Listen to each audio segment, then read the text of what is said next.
It is 4 o'clock and I will call this meeting to order, and please stand to sing our national anthem.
Seated.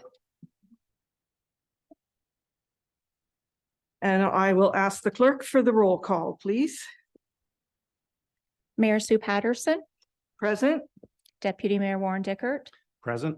Councillor Harold Fleet, Present. Councillor Dave Hawking, Present. Councillor Carol Hudson, Present. Councillor Brandon Cable, Present. Councillor Susan Sackle. Present. Thank you. All members are present and accounted for. Our land acknowledgement. As we work toward reconciliation with Indigenous people, we begin our meeting today by respectfully acknowledging that we are situated on the traditional territory of the Anishinaabe Nation, the people of three fires known as Ojibwe, Odawa, and Potawatomi nations, and further give thanks to the Chippewas of Saugeen and the Chippewas of Nawash, now known as the Saugeen Ojibwe Nation, as the traditional keepers of this land. So welcome to our regular council meeting for Monday, December 18th, 2023. Good afternoon, council, staff, guests, the viewing public, and the media. Council, does anyone have a disclosure of pecuniary interest or a conflict of interest? Seeing none, of course, you may declare one if one arises during the meeting. Item 5 on our agenda is additions or deletions, which we do not have any, and we do not have any delegations this afternoon, nor do we have any business arising from the minutes. So we'll move on to council and committee of the whole minutes. The first one, 8.1, is the regular council meeting minutes from November 20th, and I need a mover and seconder to put this on the floor, Councillor Sackle and Councillor Cable. You'll remember that evening, I just have two highlights. We approved the revised 2024 water and wastewater rates, and we approved the reappointment of Principals Integrity as the town's integrity commissioner for a 5-year term. That takes us to the end of 2028. Are there any comments or questions for those minutes? Seeing none, I'll call the question. All those in favor? That is carried. Thank you. Item 8.2 is our council planning meeting session or minutes. It's from November 27th, and I need a mover and seconder to put that on the floor. Councillor Fleet and Councillor Hudson. That afternoon, we reviewed the year 2023 and also the budget, our first look at the budget for 2024. And if there are no questions, I will call the question. All in favor? That is carried. Item 8.3 is the committee of the whole meeting minutes from December 4th. I need a mover and seconder to put those on the floor. Councillor Hawking and Deputy Mayor Dickert. And again, a couple of highlights. We did approve support in principle to direct staff and the PRC Advisory Committee to continue with phase 1 planning for the Center of Excellence Park, the development in the Hanover Town Park. And we also renewed our annual liability and property insurance for 2024 in the amount of $728,299, a lot of money. And we approved the revised 2024 user fees and charges. Any comments or questions with those minutes? Seeing none, all in favor? That is carried. Thank you. Item 9 is staff reports. 9.1 is report DCS 23-23. It is to do with our tangible capital asset amortization policy. It's from Chris Walker, our Director of Corporate Services and Treasurer, and I need a mover and seconder to put that on the floor. Councillor Sackle and Councillor Hawking. Chris? Thank you, Your Worship. Under the Public Sector Accounting Board, or PSAB, as we call it, back in 2009 for the financial statements, the town had to start reporting on tangible capital assets. In November 2008, we created a tangible capital asset amortization policy, which basically tells us the useful life for all our particular TCAs. And we updated that policy in 2011 and again in 2018. We look at it on a yearly basis. And this past year, we reviewed this policy and there were a couple changes. And one of them was under table 1, the category equipment, to add a new useful life for new trail bridges. As you know, we are working on trail bridges 2, 4, and 3. And once they are completed, we'd like to see them more as a 75-year versus the ones that were donated to us as 30 years. So that's why that's been added. We also made changes to the licensed vehicles, police vehicles, because we are now looking at the enterprise leasing arrangements and no longer required to have useful life on those because they're no longer part of our tangible capital assets. They'd be part of our operations. The other one I missed on the report that I said there was the audio equipment, and that was added when we added the theater audio equipment. So it was 20 years because that was missing before. And those are the only changes that we have on that policy. And it's basically no financial implications associated with the modification of this policy. Any changes will be to the estimated useful life, which will affect the yearly amortization and costs. And this link to the strategic plan is safe and reliable infrastructure and open and responsible government. So our recommendation is that this report, DCS 23-23, revisions to policy FIN 003 for tangible capital asset amortization be received, and that council approve the changes to the attached policy as presented. Thanks, Chris. Any questions or comments? Councillor Cable. Thank you, Your Worship. Chris, does the new pedestrian trail bridges, does that include the ones that are brand new and the ones that are being rehabilitated, or is that just new structures? Those would be for the new structures. The ones that were previously there were donated. So that's why they were only at 30 years. I don't know which other new ones you're talking about. I'm just talking about the bridge 2, 3, and 4 that we're doing. Yes, it's my understanding that we're only having 2 new bridges put in and one of them is being rehabilitated. The rehabilitation would be for a further 75 years then. Okay, thank you.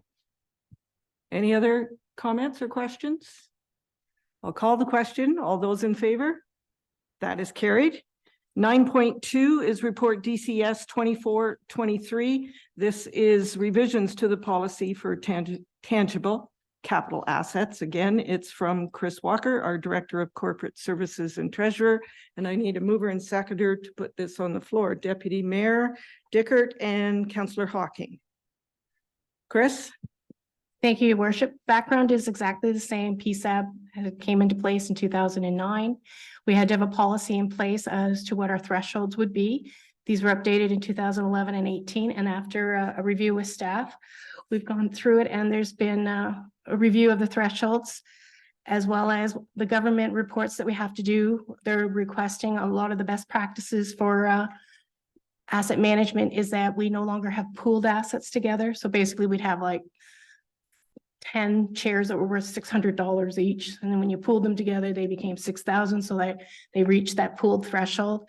And what it was as it gets further in, when you're doing replacement costs, you need to look at all of them. And if we happen to replace one this year and another one this year, you start having too many different useful lives and it's not worth the money for staff and accounting purposes to keep track of those smaller items.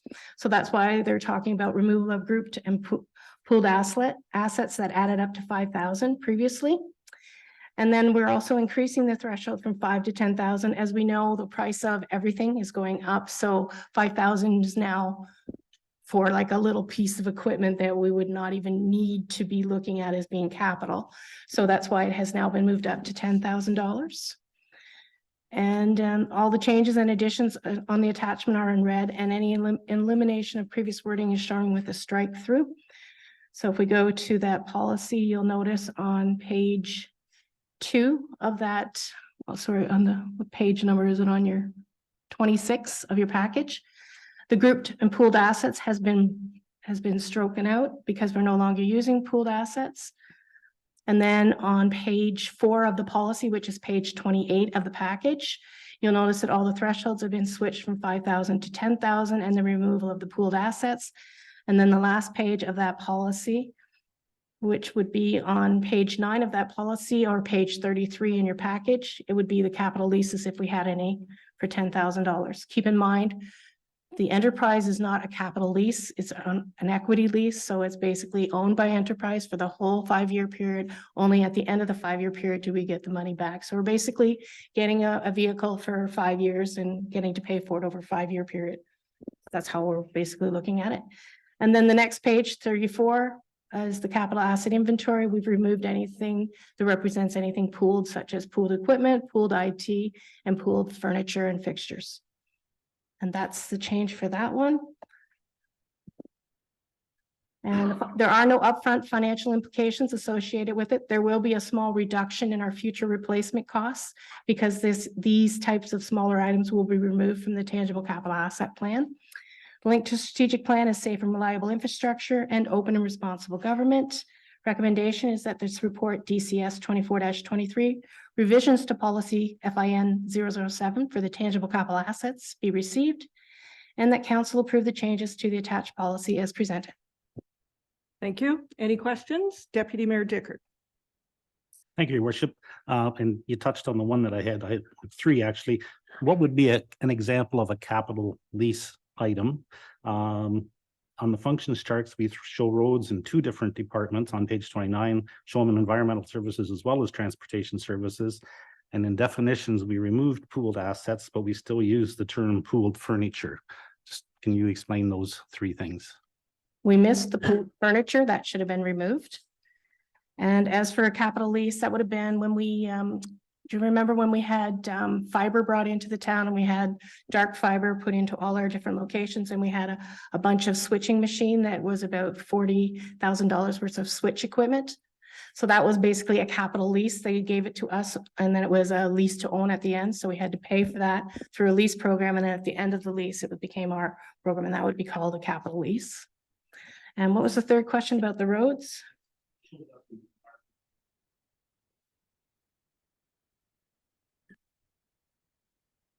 It shows up in transportation services as well as environmental. And I just wondered why it shows up in 2 different areas.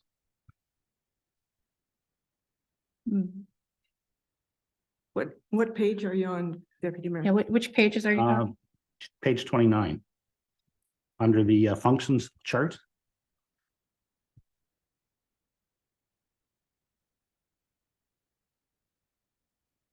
Because environmental services can be done through Public Works roads or Public Works water or Public Works wastewater. Because the roads look after the, what is it called? Water collection and water distribution are different than the water treatment versus the water wastewater treatment. There's 2 different departments. So that's why they're under environmental, because it's also done at the roads department area. They do a portion of that. Perhaps Ron can explain that best to you on that part.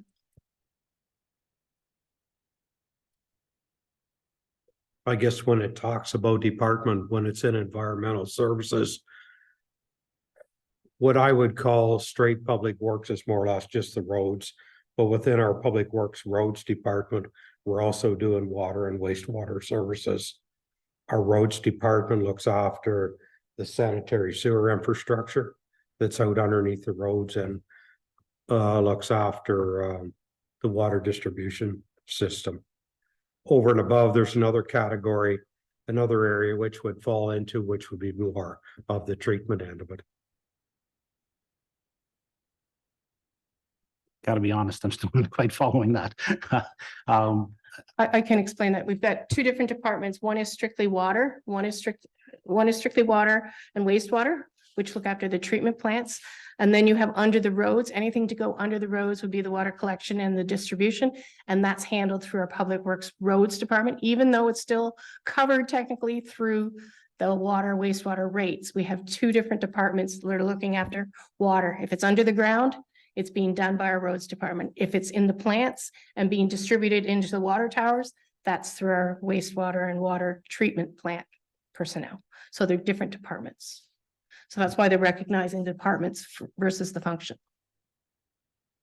So if we have a road project being done strictly for water and sewer, that road would fall into the water, sewer, or environmental services category, or? You will notice on any of your capital projects, anything to do with road reconstruction, it's always showing under the Public Works roads, because that's where it's being handled through. But you'll notice that instead of grants and reserve funds, you'll see water fees and sewer fees, because the water and sewer are paying for water and sewer, but they're not being done by the treatment plant personnel. They're being done by the Public Works roads personnel. That's the difference between departments versus function. So it's a matter of who's completing the work.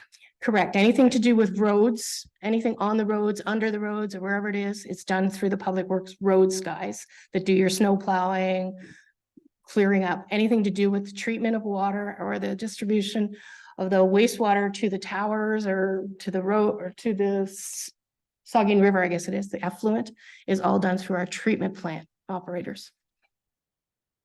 So part of the Public Works roads gentlemen who get paid are also paid through water, wastewater rates. So that's why you have to have so many different departments. And that's why you have a different function, because they all do different things. Like if there's a water main break, it's your works, Public Works roads guys that are out there, because they're digging the road, they're digging down, they're doing all the piping and all that. It's not going to be your treatment guys who look after any of that. It's going to be your roads guys. So again, it depends who's doing the work. Any other questions? Councillor Cable? Thank you, Your Worship. So Chris, you're talking about getting rid of pooled assets. So in the one category that we have in section 3.3, it talks about pooled IT, and you also have pooled equipment. So if we remove that, then how do we keep track of like technology that needs to be replaced over time? Like, is there still going to be a plan for replacing computers and those kinds of things? Or you're talking about chairs, right? Like, how do we ensure that those are going to be replaced? Pooled IT is done every 5 years. And it's on the docket for 2024 in the capital budget or in the actual operations budget. You'll see that. And that's why we are putting monies aside every year to general reserves, because every 5 years we have to cover the cost of those IT. But in one department, it's $1,600. In another department, it's $3,200. In another department, it could be $5,000. But when you pooled it all together, it came up to over the $5,000 threshold. So that's why it was pooled. But we're saying in each individual department, that's part of the operations. But all of that is being covered through our general reserves, because you put monies aside every year so that in the 5th year, you have enough money there to cover it. And then it continues on in that direction. So all the pooled IT will be taken out. All the pooled furniture will be taken out. All the pooled equipment. Again, it's small things like pool noodles. You got 100 of them and then they were worth X number of dollars. But when you put it all together, it's worth $5,000. That's more operations, and it's kind of like paper. Once it goes out the door, it's gone, right? So that's what we're trying to streamline it so that we can concentrate on the tangible capital asset plan as truly infrastructure related and the bigger programs that need to be done. Okay. Other comments or questions? I'll call the question. All those in favor? That is carried. Item 9.3 is report DCS 2523. The subject is the current 2024 budget status. It's from Chris Walker, our Director of Corporate Services and Treasurer. And I need a mover and seconder to put this on the floor. Councillor Hawking and Councillor Fleet. Chris. Thank you, Worship. You may remember at the November 27th, we brought forward where the budget stood at that point in time. It was about a 23.63% increase on the levy, or almost a 1.988 levy increase over the 2023 amount. The following table that was provided was actually there from November 27th, so that you could see that as part of that 23.63% increase, 11.84% of those increases to the levy have already been agreed to through contracts under beyond the control of the municipality, such as utilities. So none of these increases of that 11.84% included any capital, strategic plan initiatives, or changes to service. This is what is required to maintain the status quo under operations. Again, we went in through major detail at our last meeting regarding that. This was just to bring this forward for your information. So council was also provided with that same report, a tax impact percentage ranging from 4 to 12%. And council provided direction for staff to limit any tax impact to a maximum 7%, which would be approximately 68.56 a year or 19 cents a day for every 100,000 of assessment. This impact would result in a maximum levy increase of 8.32% or 700,700 in additional levy. This was requested that all departments, including local boards and organizations, review their budgets and provide some reductions. So staff provided an initial list of items to council at this meeting and to reduce this 2024 levy, and are seeking your direction on these listed items in case any of these items should not be considered for changes. There have been some additional operational items that have been eliminated or increased. Most of the savings are from the capital budget. The Police Services Board reduced their levy request. However, this budget still accounts for a large portion of the tax levy increase. It went from a 5.27 down to 4.24%, which is still a huge impact to our taxes. This makes it extremely difficult to reach an 8.32% levy increase when 4.24% is already taken up by the police board budget, which leaves a 4.08% levy increase available for all the remaining towns' 2024 tax-related services. So in 2023, the levy was 8.4 million. The levy noted on November 27th was 10.4. We have now gotten it down to a 9.381, so almost a 9.4. So we had just over $1,021,000 in reductions. And based on council's direction for a net impact of 7%, we still need a reduction of about $266,100 to reach this goal. So we were confirming additional considerations that will require your direction, as this includes reductions in services, training, and strategic initiatives in order to reach the desired levy that you are looking for. We are seeking your input on your preferred method to review this additional information. Do you wish to have this reviewed at the next council meeting, which is scheduled for January 15th, so that these possible changes can be accounted for in the January 2024 budget package, or just wait until January 29th, 2024 budget meeting? Once the budget package is reviewed based on the current information that we have, council could then provide any potential further direction to reflect the additional items to be considered. Possible decisions could be made during that meeting, but more than likely could be brought forward to a further budget meeting for council's deliberation. The impacts for finances are: the direction of council is imperative as to the impacts to the levy and ultimate impact to the ratepayer. We will continue to seek more revenues if possible and bring any concerns to council's attention, but we need to make sure that we're all in the same direction, and we will not be able to sustain the status quo without incurring large tax increases in the future. We have reached a point that being able to provide current, required, and desired services initiatives is not possible without consideration for increasing taxes considerably and or reducing or removing services completely. We need to consider the impacts of adding initiatives of services without additional needed revenues.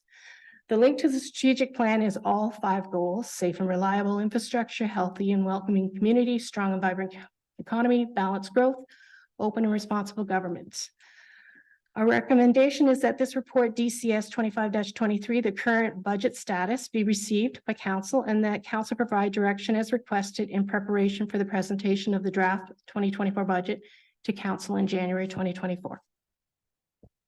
Thanks, Chris. So just to be clear, we are not making any decisions with this report other than giving direction on what meeting we want to start working on the budget.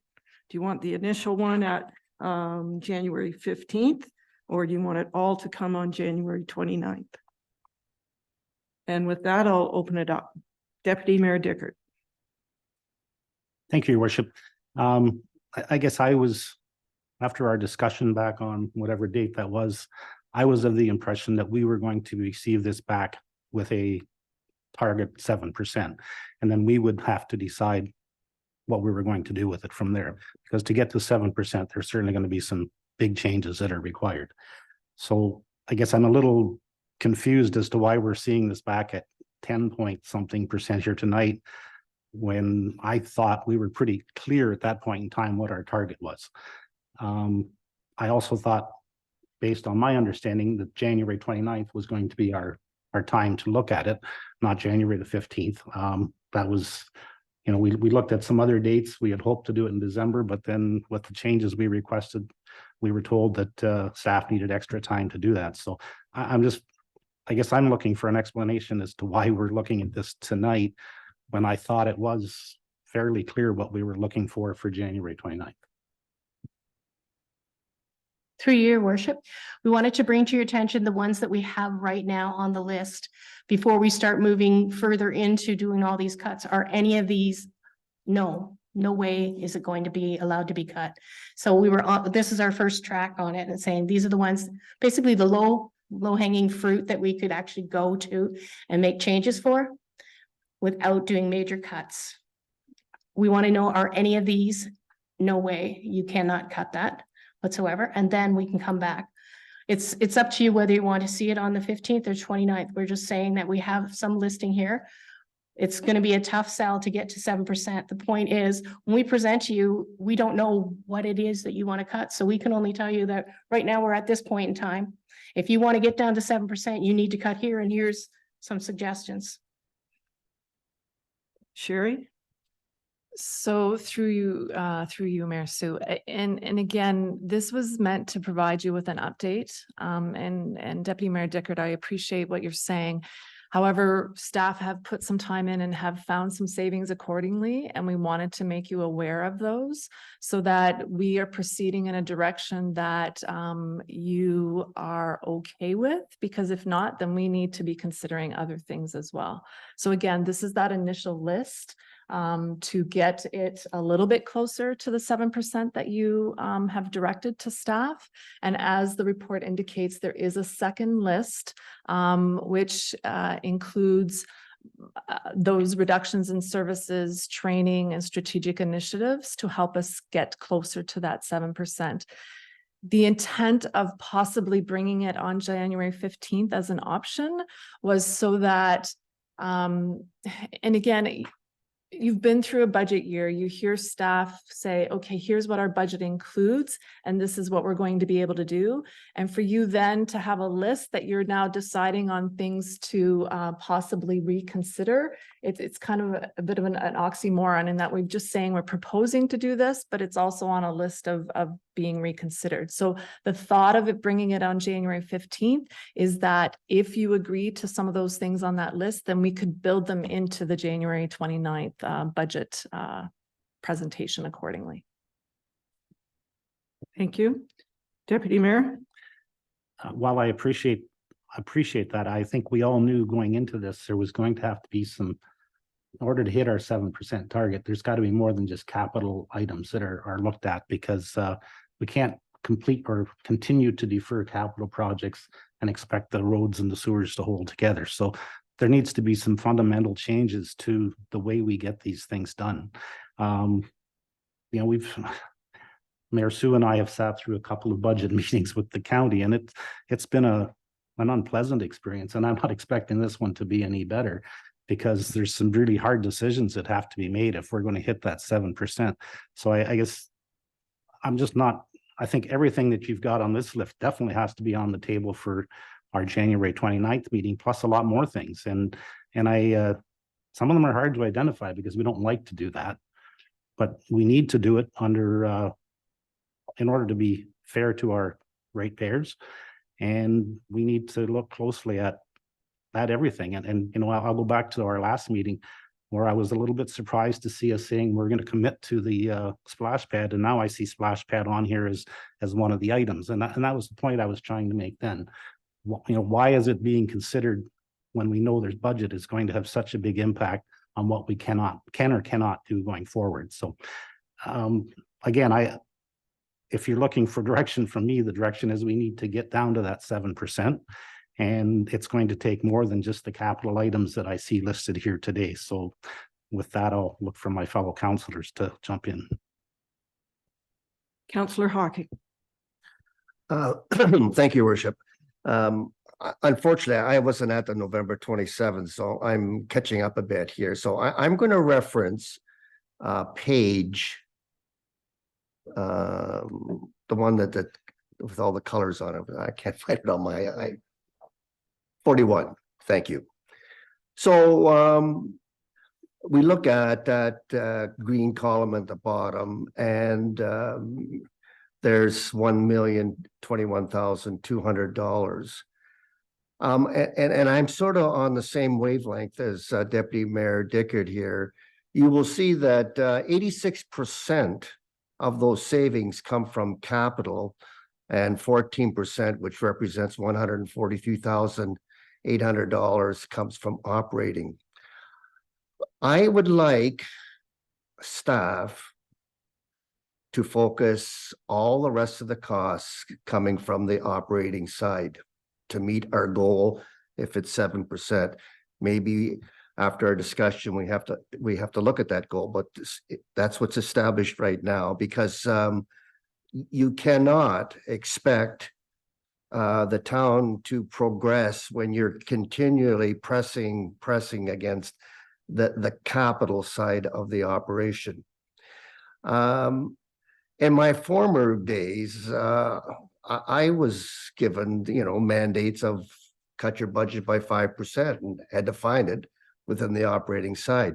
So I went through the handout that Chris provided for you on November the 23rd, which listed all the operating, and I think the total at that point was for 10 million or 14 million. I forget, but it's the 5-page document. And I'm just using this as an example. So let's suppose we went back and looked at the council budget from 2023 to date. The last week in November, you had spent $354,000, $354,704. I sort of apologize for getting the specifics, but I have to make my point. You're projecting $424,000 for 2024. Why not freeze the council budget at that number at 354, and already you've picked up $70,000. Another example is Heritage Square. I would assume that nothing's going to happen at Heritage Square. It spent $37,303, but when you did your budget, you based the budget on the 2023, which was underspent, and you increased it again. So there's another $25,000 you could find. There's numerous examples in that spreadsheet of those 5 sheets where you go through the actual. So we didn't spend it. And then when you projected your budget, you went back to the 2023 budget, which was underspent, and then increased it. I'm suggesting that you go through very closely through the operating side of the budget. And I'm convinced that you're going to find a number, at least, I'm going to say 150,000, maybe more. If you just look at what you've spent this year as opposed what the budget was, because I think you could flatline and add the budget to your actual and not to what your budgeted item was. Now that's getting into the sort of the weeds of the operation. I don't like doing that, but those are just a few suggestions. And I said, I did that because of previous experience where I was faced with the same thing. So I would ask that we leave alone the capital, we focus directly on operations, and we come back and meet your 7% goal with the rest of the money coming from savings that you can pick out on the operation side. And that's my take on tonight's document. Thank you. Other comments or questions? Counselor Fleet. Thank you, your worship, and thanks, Chris. I'm on board with Deputy Mayor Dickert. I'm surprised to see this here, and Councillor Hawking had some really good points. I look at, reducing services. So reducing services, does that mean reducing staff? That's another question. Nobody wants to go there, but, it's a tough question to ask. Maybe we have to look at our staffing. Maybe we have too many people in one department, not enough in another department. As people retire, maybe we have to look at the turnover. I don't know. I'm not that person to know that. The other thing is, in our strategic plan 4.1, non-residents use of Hanover facilities and programs, is that something we need to be looking at? Is there, funds there that could be used towards our budget? There are different things I think we could be looking at to, get this budget at 7%. And I'd like staff to have a long, hard look at it. I'm not a fan of lists. I'm not an expert on lawnmowers or swimming pool equipment. I think that's up to staff to bring that back to us and tell us what they feel they don't need. So thank you. Chris, you had a comment? Yes, regarding what Councillor Hawking was talking about, the year-to-date figures do not include everything year-to-date. You will remember during our discussion on November 27th, most of the utilities are at least 2 months behind or 3 months behind, depending when they get paid. So there is still more to come for Heritage Square and stuff like that. The council, but utilities happen to the council. The council budget, the council budget has actual amounts required. I think you only had 1,500 in there for training. It actually came in 2024 as 3,000 because it should have been 2,500 plus the other 500 you took a cut last year as well. That means that you're down to half a conference because that's what it costs to go to a conference. If you drop it down to 1,500 again, but we can do all that. Those are things that are already in our second round of cuts to bring forward. We were concerned with some of the cuts that we're looking at doing right now. If you have no objection to those, then we'll keep adding them to the list with all the rest. The point is when we bring forward on January 29th, we're going to have all the cuts already from this list on there as part of the program. But the other 4 or 5% that we require is going to come from council's cuts. So we're going to be presenting without the 7% because there's no way we can get there unless we can get more cuts that aren't going to affect your services. But anything to affect services, increase to bag tags, increase to other things is all going to be a council decision. It's not going to be a staff decision. Or Dave and Councillor Hawking and then Sherry, please.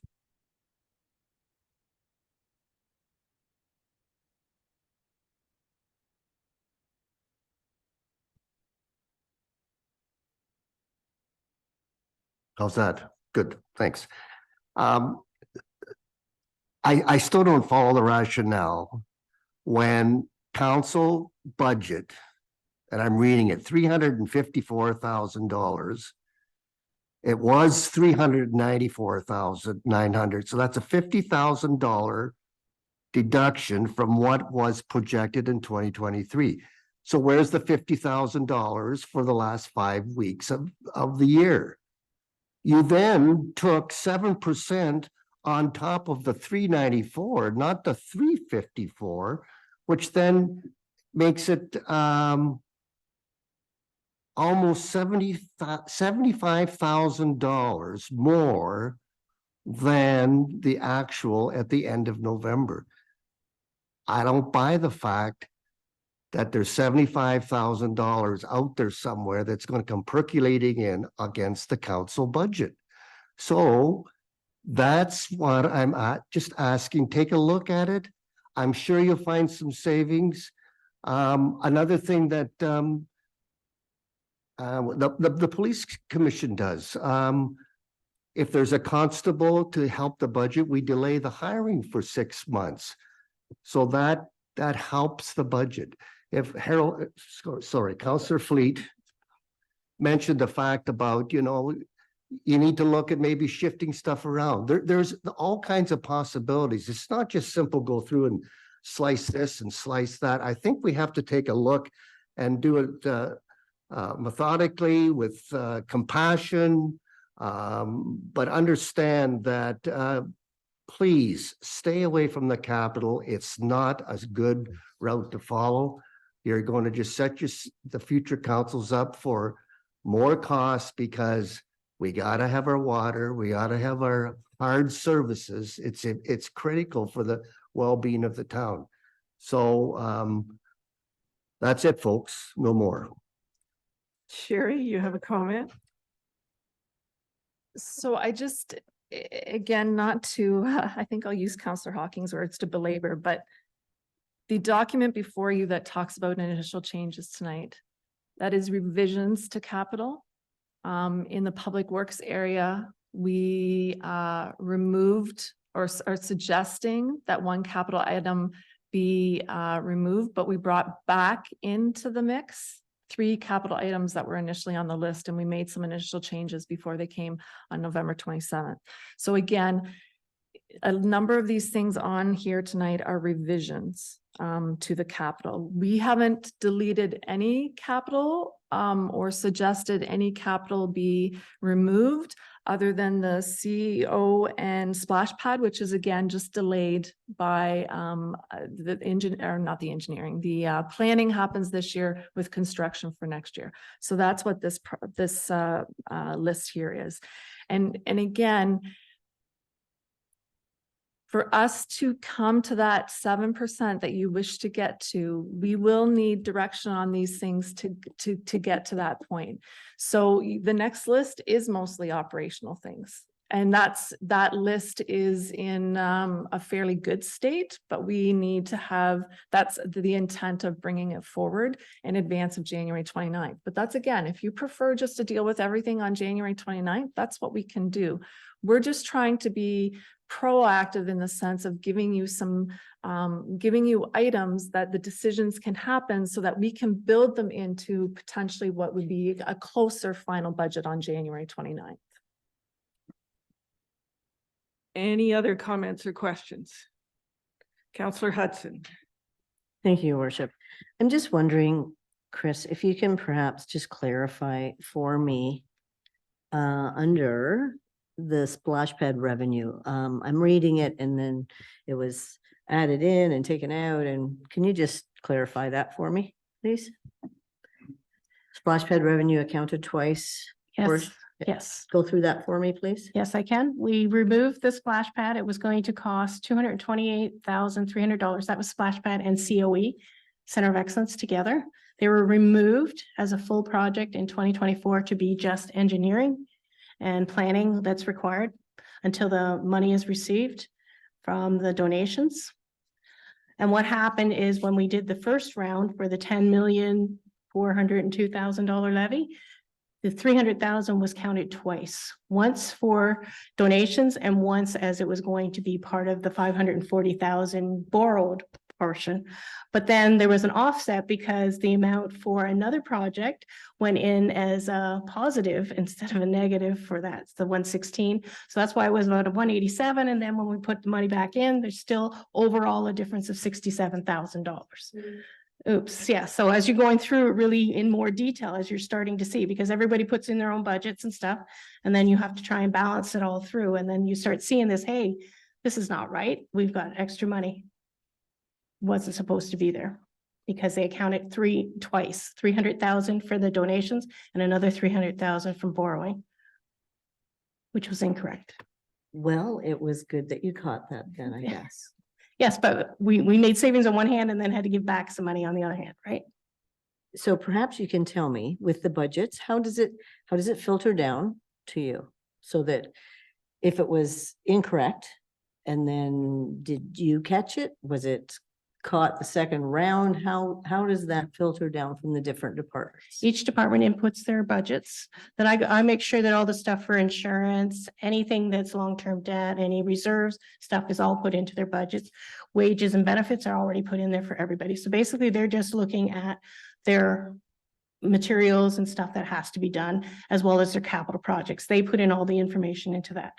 Then it gets put together, we take a look at it, then we go together with myself, Sherry, and each department head and go through each of their projects, right? And at that point, then it finally becomes, as I'm doing the major review, and it's like, whoa, this is not working because I have to balance on both sides of the reserves and stuff. And that's how it gets brought forward. Because again, when you're rushing through trying to get everything, things just slip by. That's why we said December 11th was not going to be a date we could make all these changes, because there's too many things that get changed in the background. And what if you change one thing here, it changes a whole pile of other things in the budget process. So it's very time consuming to go through it all. And I don't have financial analysts like the county has 4 or 5 different people that can do different things. We only have so many people in this department to work on it. So it was a triple check and it was just an error. Things happen. Okay, thank you. Counselor Hocking. Yes, your worship, I was remiss in answering the question. I would prefer January the 15th. And So- that gives us a look and then gives us 2 weeks to discuss it on the 15th and then have you come back 2 weeks later. So I'm voting for the 15th. So that was going to be my question. What does council prefer? Do you want to see this list plus the next list on the 15th, or all of it on the 29th? So we have who's for the 15th? Who's for the 29th? 1, 2. Oh. Okay, go ahead, Deputy Mayor. Well, I would assume that we're getting this document well before the 29th. So does it have to be discussed on the 15th? Or do we just get the document, 10 days, 14 days before the 29th, so that we can actually sit down and go through it and document our questions? If I could, your Mayor, what would happen is we do our normal budget package and then we'll have a list and say, here's where we're at right now. If you wish to get to 7%, here's some more opportunities for you to make the cuts, and it'll all be at the January 29th. You will get it ahead of time, just like you would on your budget package. So you'll be able to take a look at them all and say what does or does not work for you. Right now, where we're at, we're still about 30-some thousand short, and this is cutting a lot of stuff.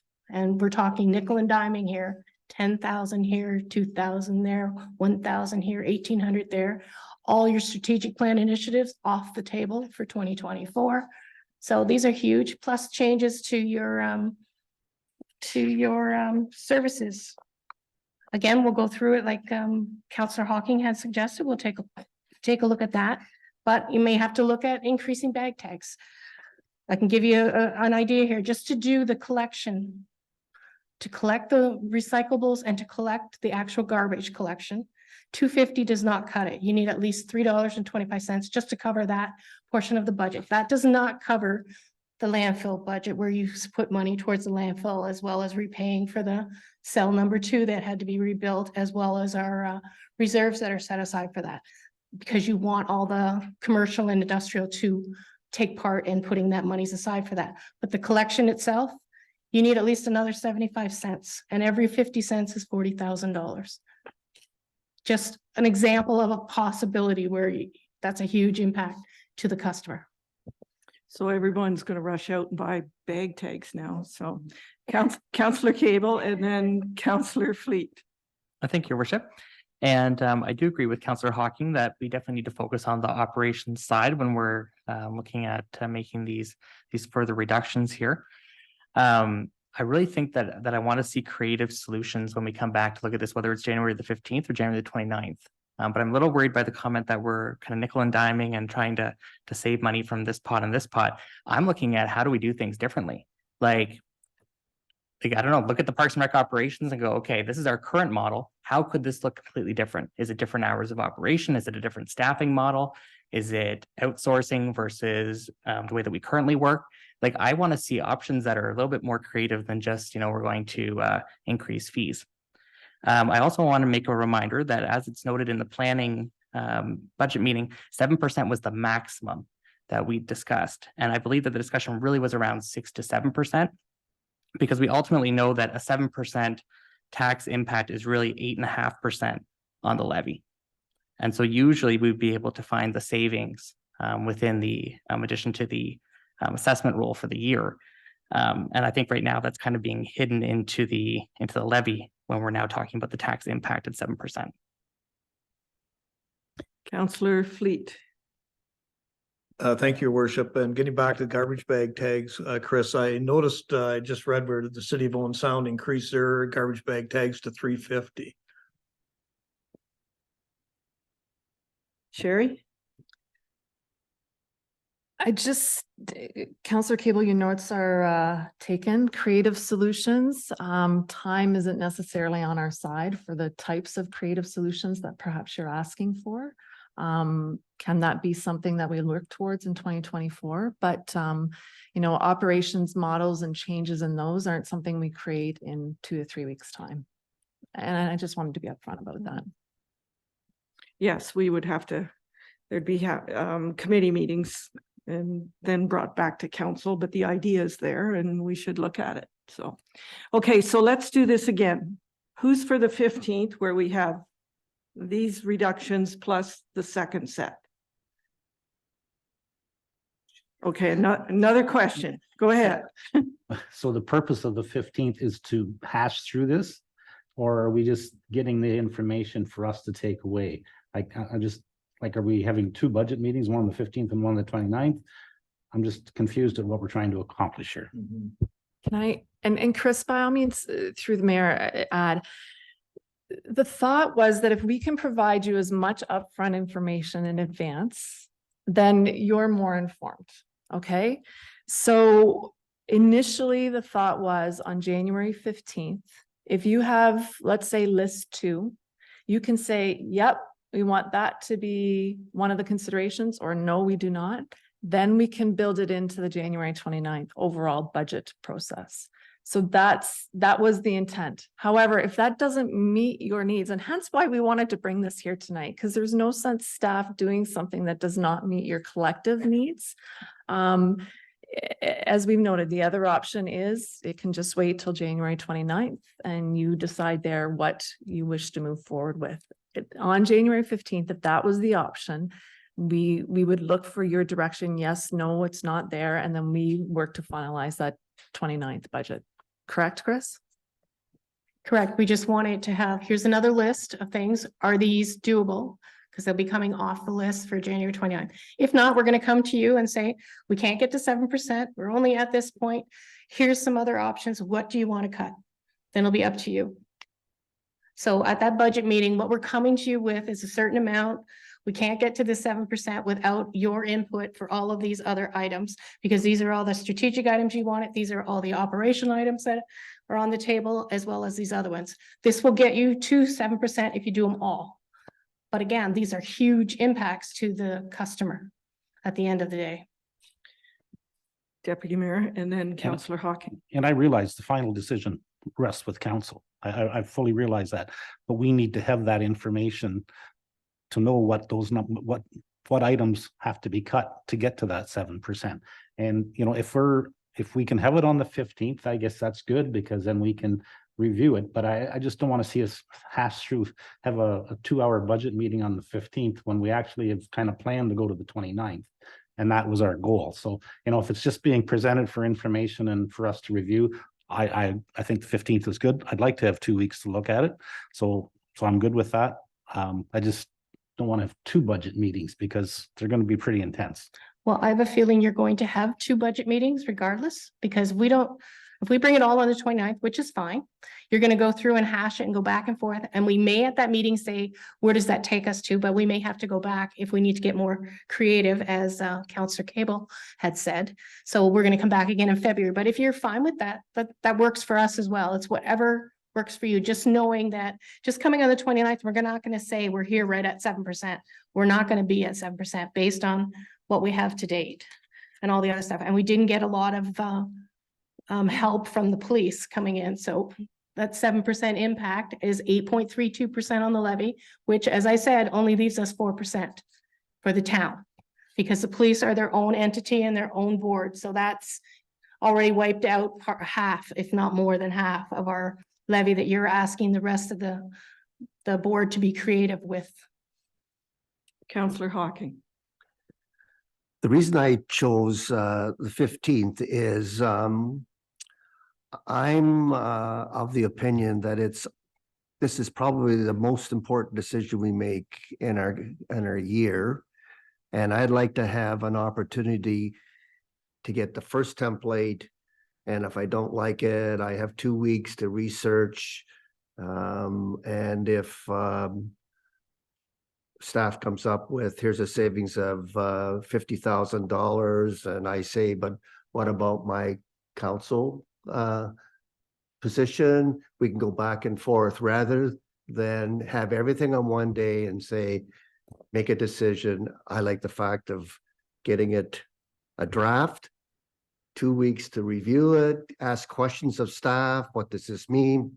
And get all the details so that when I come on the 29th, I'm ready to make a decision that's in the best interest of the ratepayers.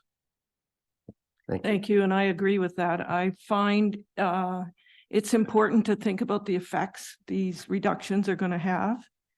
And it gives you time to speak to your neighbors or residents or whomever you want to talk to in town to get their input, because we are making the decision, but we're all in this together. So if we have a little bit of time to look at this and say, yeah, that'll work, and maybe the service will come back the following year, or maybe it will never come back, but it does give us time. Councillor Fleet. Yeah, I'm on board with Deputy Mayor Dickert and Councillor Hawking. I think the 15th would work. If it's only for information only, like I agree, we don't have to sit here and hash this out again on the 15th. It'd be nice to have those couple weeks to the 29th to go through it with a fine-tooth comb, I guess, and see what we can do. Thank you. Okay, so I'm going to ask the 15th, raise your hands. 1, 2, 3. Well, okay. We're going with the 15th.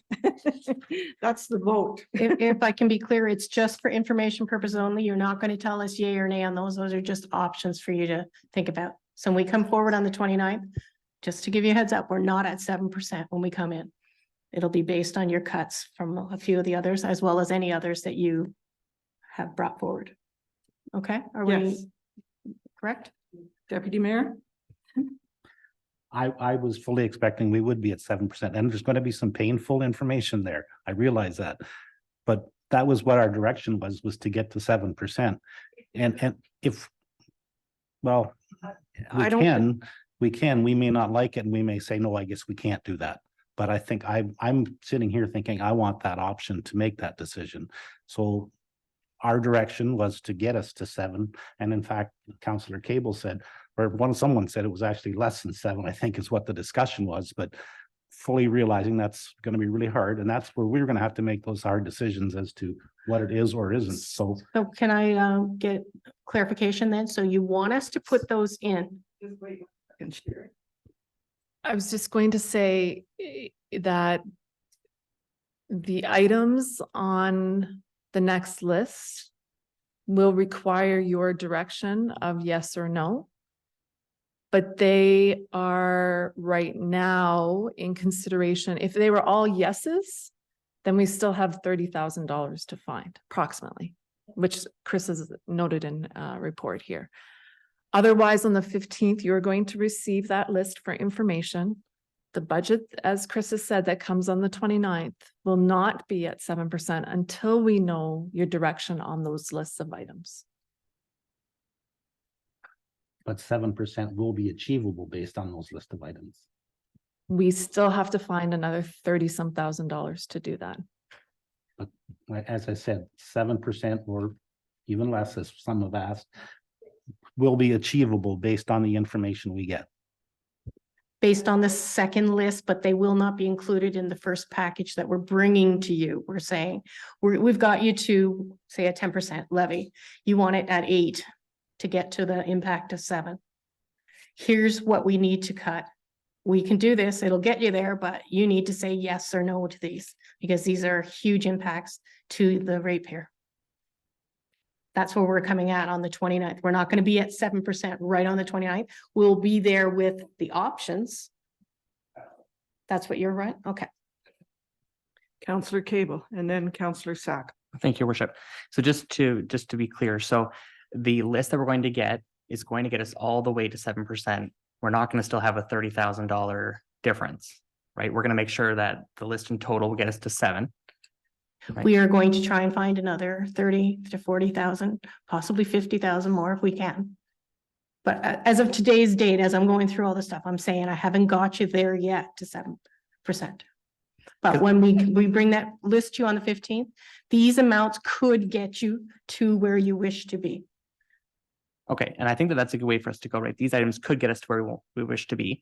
And ultimately, I'm hoping that maybe the list is really going to get us down to like 5, because what happens if I think, that this service should be reduced, but, the deputy mayor thinks that this service should be reduced, right? We shouldn't have to take everything on the list to get to 7, right? There should be options in there that maybe it's going to be more of this and less of this.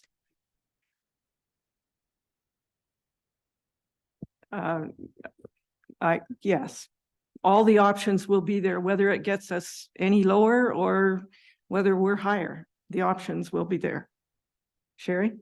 I was just gonna say, if you recall at the November 27th meeting, I did say that there's not a lot of wiggle room within budgets. So to have a list that includes $300,000 or $400,000 more would be it's not that wiggle room is not as achievable, if that's what you're expecting. There will be options. Counselor Sacco. I share Counselor Cable's concerns about options and ideas, but I feel I'm a little worried about for information only, that phrase, because aren't we going to be tempted to talk about those things at the meeting? And wouldn't it be nice to whittle a little bit down and figure a few things out for staff before we meet on the 29th? So as an example, with County Council, we received a list of reductions and there was a lot of names in there. And one of them was the Gray Ag Services. Is that their title? And their funding was going to be cut to almost $70,000. So that is public knowledge, like there's nothing, in closed meetings. So we did, every counselor received letters, requests saying, please don't cut. This is the benefit of this service. And you can expect this if we're making those kind of cuts. And I would prefer to see that. If the people say, if our residents say, I want you to keep this service, let's keep it. Like if that's why we're here, we can't just cut because we feel it's appropriate. So there will be discussions. If there's anything that involves staffing, we'll go into closed. Like that's only if it's confidential and shouldn't be shared. So. Councillor Fleet. Thank you, Worship. And, you talked about our residents and, and talk to them on the street and see what they want. And I see where some communities, the residents of the community are involved with the budget. And, I would like to hear from the residents of Hanover. Like, we have residents sitting in our chamber watching. We have people on social media watching. I think it's a great opportunity for our residents to reach out and give us their opinion before we do meet the 15th or whatever it is. So I'm asking the residents of Hanover, reach out, go to the portal, make a comment. Thank you. And they are more than welcome to attend our budget meeting. It's an open meeting. So. All right, so I did call that question and we did vote on the 15th and it carried. So we'll move on. Item 10 is committees of council minutes. The first, so we have 5 sets of minutes with the subcommittee, the ad hoc committee minutes. So I need a mover and seconder before we highlight those minutes. Deputy Mayor and Councillor Cable. The first one is 10.1. It's the Parks, Recreation and Culture Advisory Committee minutes. And I believe it's Councillor Hudson. Thank you, Your Worship.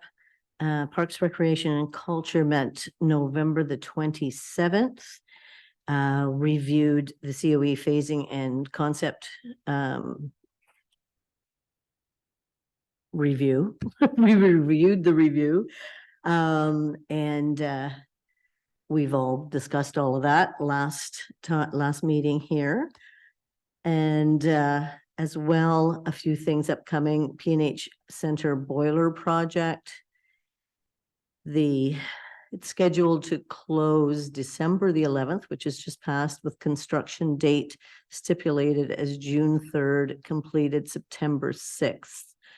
And there's a couple of option proponents as well, with a build in place, or option 2 is an installation of a double door to the exterior, so it can be craned into the room. So that's an interesting concept, to rip the roof off and drop in a boiler. And splash pad project, again, you know, this is kind of all up in the air now. Geotechnical and soil analysis study was contracted to a third-party engineering firm. Haven't heard anything more about that as yet. And as probably some of you know, the outdoor facilities, the Kinsman Ballpark parking lot was prepped for the outdoor rink to be installed if we ever get some cold, frosty weather. Hopefully it'll be a little better this year than last. A couple of vandalism issues, but the aquatics program community guide is out and registration is happening. Disc golf course, as you know, the baskets have been removed and stored for the winter, will be back out in the spring. And then fall programming is continuing with that. As well, there's a lot of school bookings coming in for February, and the District 27 Senior Games Committee is utilizing some grant funding to run a seniors event to promote the Ontario Senior Games. And they're hosting a Seniors Fun Day Christmas Social December 19th, but I have not heard anything about that. So I'm sorry, I can't comment on that any further. And that is all. Okay, thank you. Of course, if there's any comments or questions, please just let me know. 10.11 is the Parks, Recreation and Culture splash pad development. Councillor Hocking, did you want to highlight those with your microphone on?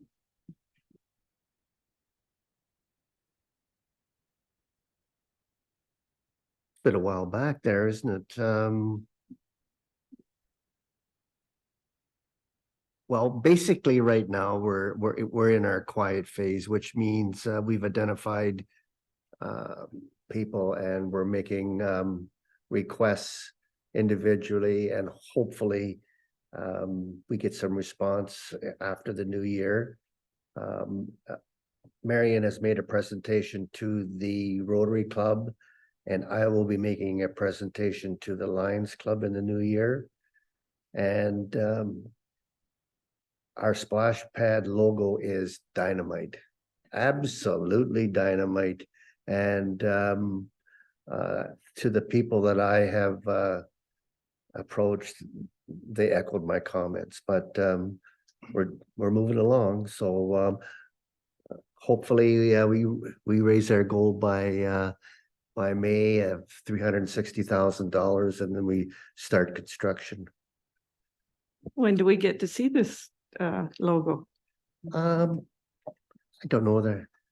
I will send one out to every member of council. I gotta get in touch with Laura, but I'll do that. Very good. Thank you. Okay. Item 10.1.2, age-friendly committee minutes. Councillor Fleet. Thank you, Worship. Age Friendly met on Monday, November 20th. I'll just go over some of the highlights. 4.2 Grey County Age Friendly Resource Sharing Committee update. Brandon, give us an update on that. Discuss goals, priorities of attendees, and how they compare with age-friendly plan of action items. 4.3, there's an article in the Hanover Post, or the Post, regarding age-friendly. 4.4 is Seniors Fun Day Christmas Social. That's tomorrow. We'll be hosting a luncheon on December 19th in the viewing room of the P&H Center. This is a free event from 11:30 to 3 p.m. with carpet bowling and cards afterwards. Registration is required for those attending. And I'd also like to thank Councillor Sacco. She had sent me an email with some questions, and I got some information for council. So far, there have been 32 people have signed up. There's room for 40. If anybody's looking to attend, they can call the front desk, the P&H Center. Registration is to keep track of numbers. This event is free as part of the Seniors Community Grant that Brockton put in on behalf of the Senior Games District 27 group to offer senior events in our communities. Erin Elderslie, Brockton, South Bruce, Kincardine, South Bruce Peninsula, and ourselves are hosting this event. And it's from 11:30, lunch is from 11:30 to 1, and carpet bowling from 1 to 3. Thanks, Councillor Sacco, for asking those questions. And that's all I got to report from Age Friendly. Oh, just one other item with Age Friendly. We have a new logo, and I will be bringing that logo to councils in the future. So thank you so much. Everybody's going to want a logo.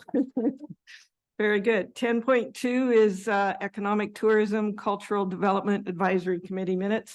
Councillor Sacco.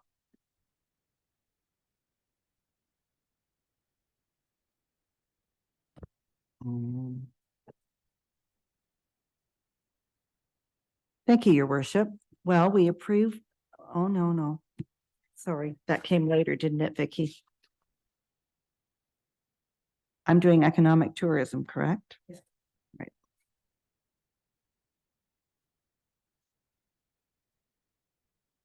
So we met on December the 6th, and April Marshall provided an update from the Cultural Roundtable Committee regarding all the events that have taken place in 2023, which was quite a bit. Jason Ron provided a Heritage Committee update on heritage plaques for local buildings, and the search for more properties is happening at this time. Sadly, we had to accept the resignation of Curtis Schmaltz, who's had to leave the committee for his business relocation. So we are now looking for a representative from the Hanover Chamber of Commerce to replace Curtis. The committee approved the strategic plan for 2023 to 2027. And April provided a year in review of the many accomplishments that occurred in 2023. It's a very long list, so I'm not going to go through them all. The Launchpad update, we have a new executive director who has been hired. We don't have a new logo at this time. We had 2 donation campaigns occurring, one in November and one in December. And a youth manager position has been posted. As we all know here, Mayor Sue presented her top 10 of the 2023 at the Chamber of Commerce Christmas Luncheon, which was sponsored by OLG. Jen Olivero noted the success of the Christmas market that many of us were at on December the 2nd. And April reviewed Grey County partnerships with new initiatives and support received on Hanover's behalf. Thank you. Very good. Would you also like to continue with the Heritage Subcommittee minutes?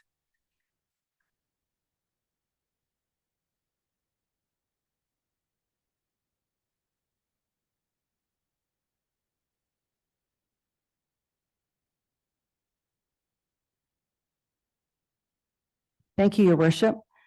We have a couple of donations that were given to the organization, some Hanover hockey jerseys and Mercy Brothers 8-track, and some furniture was given to the committee as well. The 2024 building recognition signs locations are going to be at 215 10th Street, 302 10th Street, 287 10th Street, and 365 10th Street. In terms of the P&H Center display, the prep work for the November to December is war memorabilia. And the next topic in January that everyone can look forward to is Hanover hockey. And that's all for the Heritage Committee. Thank you. Thank you. And next is the Cultural Roundtable. Sorry, Your Worship. Again, we talked about, we did some debriefing, as our notes call it. Music in the Square was well received, but people will be interested in knowing that they're changing the dates for next year. It's going to be the second and fourth Saturday of the months in the summer, and it's going to run from 11 until 1 o'clock. And that way it will align with the farmer's market. So the rain dates to be scheduled will be on the Sundays. And April's going to let farmers market organizers know about that. They had a cultural exchange grant writing workshop that was well attended. People from Community Players, Lawn Bowling Club, Parks and Rec, all attended that event. The joint cultural roundtable meeting with Minto and Wellington North, I was lucky enough to attend that in Harriston. That was well attended and we enjoyed that. Talked about Culture Days on September 23rd and how good that event went. The Driftscape app is still picking up some opportunities and further budget planning is occurring with that. April is still continuing to post cultural spotlight features on the social media. And I think that's about it. Thank you. Very good. Any? I thought there might be. Okay, Councillor Hudson, then Cable, then Hawking. Thank you, Your Worship. I'm just wondering what the justification is for changing the music in the square from a Sunday to a Saturday, because it's two different events. It's a cultural event, it's a shopping event. So it was gaining some momentum. So I'm just kind of wondering what the thought process is for that.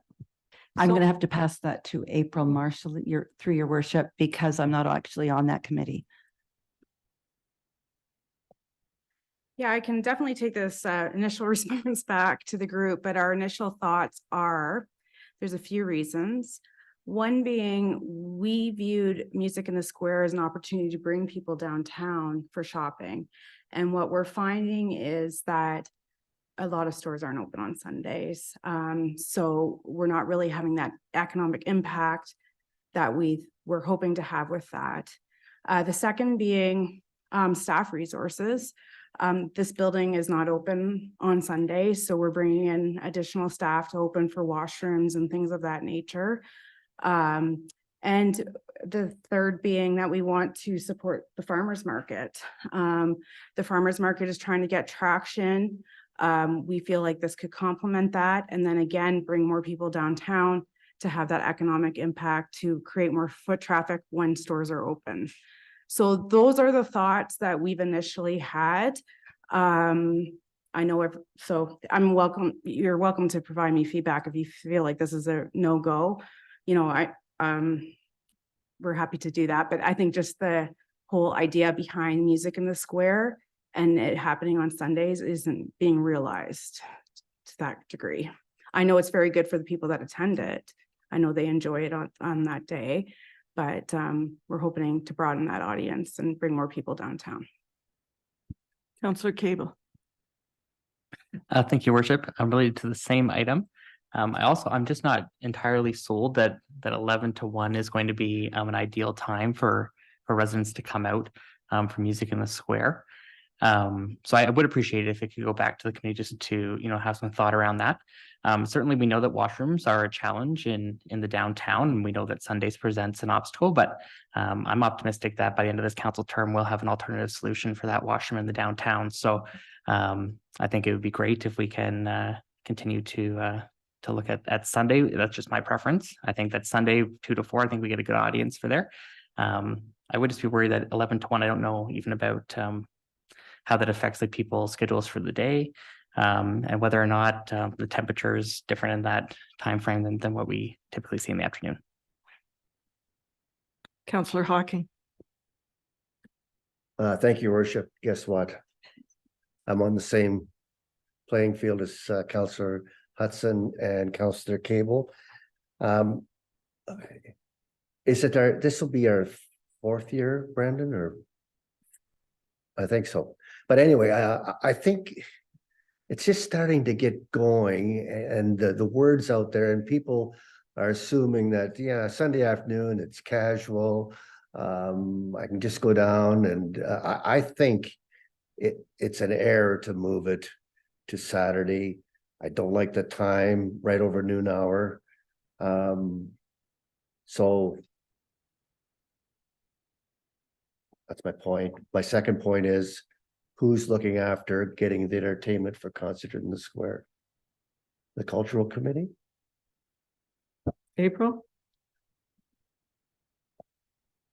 Well, this has been under the umbrella of the Cultural Roundtable, but as we're aware, the council has interest in this and have been very active in the booking. So I'm noting all of your feedback. I just would like to reinforce the points that I stated as well, though, and not to compete with the races and other things happening Saturday afternoon. We were trying to complement what was happening at the farmers market while people are coming downtown. Potentially an opportunity to build in a lunch or something of that nature and build in more collaboration with other organizations. Because at this point, it's a lovely free event on a Sunday afternoon that we have a very good audience for, and they're definitely coming to see the music, and that's it. So we just need to evaluate if that's the purpose that we want to have for Music in the Square, that's fine. I was just had my economic development hat on and was trying to see the benefit of trying to build on that and collaborate with more groups. So we'll take it back and we'll discuss it later. Councillor Fleet. Thank you, Worship, and thank you, April.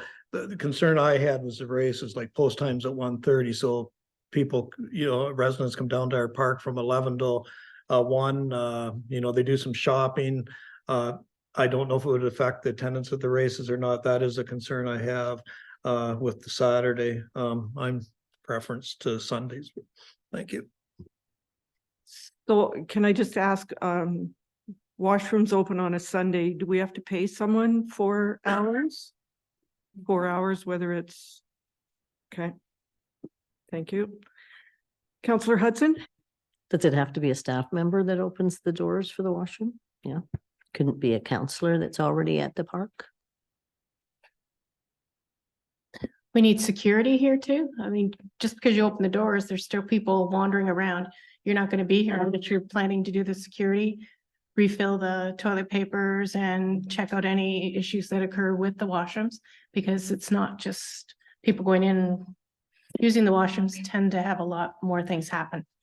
And is that one maintenance person? Yes. For the 4 hours, whether it's 1 or 2 hours being used. Yeah. Okay. There's some feedback there and we'll see. Okay, so now that's it for that set of minutes. We'll move on to 10.3, which is the Planning Advisory Committee meeting minutes. Councillor Fleet. Thank you, Your Worship. Planning Advisory met December 12th. I'll just go over some of the highlights. Local official plan number 4, LOPA number 4. The town has enlisted a third party to carry out an official plan amendment, ensuring alignment with the province plans and planning act. The proposed amendment is scheduled to be presented to the committee in the coming year. Zoning bylaw amendment number Z523, Kevin and Jennifer Graham. The owner aims to rezone the property from resident type 1 R1 to resident type 5 to accommodate 5 apartment units. The proposed property faces challenges with lot frontage, side yards, and rear yard, prompting the need for a site-specific bylaw amendment, R5XX. The owner stated the property is currently a duplex and wishes to add 3 more resident units for rental purposes. Minor variance application A823 Neg Air Coruscant. The Secretary Treasurer Andrew Wilkin outlined information about this minor variance. The application is seeking to decrease the front setback 13.5 feet to 6.83 feet at the side yard setback from 12.7 to 5.7. This adjustment is intent to accommodate the installation of stairs in both the front and to access the main floor and the side yards to access the second floor dwelling. The property is currently zoned at R3 and is making updates to existing triplex. This home is across from the, I guess I would call it the Dickies factory, and it's quite close to the sidewalk. Number 7, site plan agreement.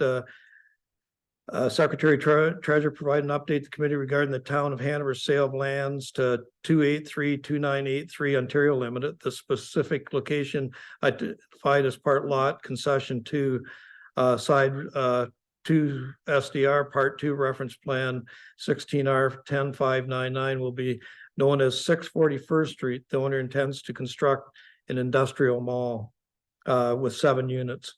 And that's all I have to report from planning. Deputy Mayor Dickert. Thank you, Your Worship. Just an observation. I was wondering, could the minutes actually reflect the addresses? Yeah. Because you go through there and you have to try and figure out what property they're talking about. You know, they add the address under a site plan agreement, but all the other ones they don't. And it would just be kind of handy for us reviewing the minutes if they could make that adjustment. Thank you. Sherry. That's been noted to staff after a couple of others have noted that feedback. So that's been noted to staff to include that in future minutes. No other comments or questions. 10.4 is the Hanover Walkerton Waste Management Committee minutes. Deputy Mayor Dickert. Thank you, Your Worship, and thank you to Councillor Hocking for attending in my absence in that meeting. So if he has something to add at the end, I will certainly welcome that. With ongoing concern from the lake residents, the committee had Able Pest Control repeat the gull control presentation from earlier this year. Representatives of the Lake Association were invited to attend and hear the information that we have. And I believe there is a follow-up, or there perhaps has already happened, a follow-up meeting after that meeting with the Lake Association. There are efforts ongoing to address an area on the east side of the driveway to the landfill site and the practice of people dropping unwanted articles in that area. Contact with the owner of that property and signage is in the works. The old trailer that was used for the goods exchange is now being used for storing styrofoam in between pickups with Second Wind. And the Household Hazardous Waste Day saw 175 participants dropping off materials. The cost of that day is about $14,500. And Councillor Hocking, was there anything I missed that you should be highlighted? No.